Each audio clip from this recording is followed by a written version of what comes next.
Bonsoir, salutations, je suis Ghislain Guézo, pasteur et aumônier d'hôpital.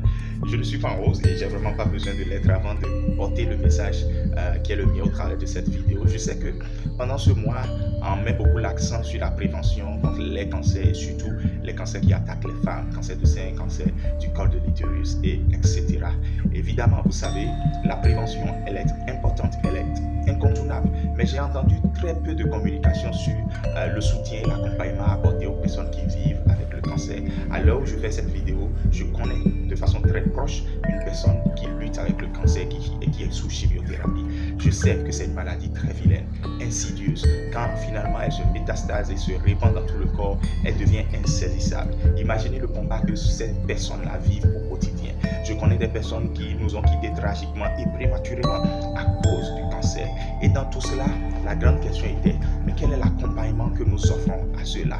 Actuellement, je suis ami avec une personne qui travaille dans une unité de soins palliatifs aux personnes atteintes de cancer au Burkina Faso.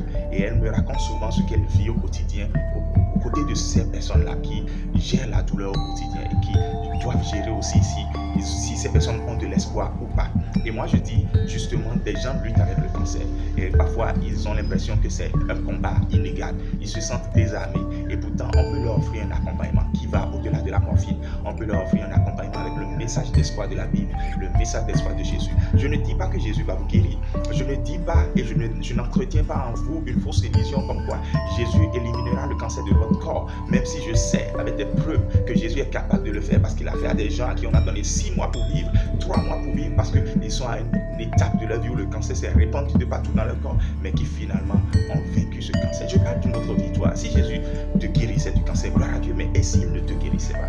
Tu as besoin d'un accompagnement, tu as besoin d'une oreille qui t'écoute et tu as besoin justement du message d'espoir de Jésus-Christ dans la Bible. Et c'est justement pour ça que je fais cette vidéo en disant à toute personne qui lutte avec le cancer qu'il y a quand même de l'espoir avec Jésus. Vous voulez en savoir plus? Écrivez-nous et nous allons en parler avec vous. Et si quelqu'un m'écoute et qu'il est chrétien, il peut donc prendre ce défi que je lui lance en faisant une vidéo pareille pour présenter l'espoir de Jésus à des personnes atteintes de cancer qui luttent avec le cancer.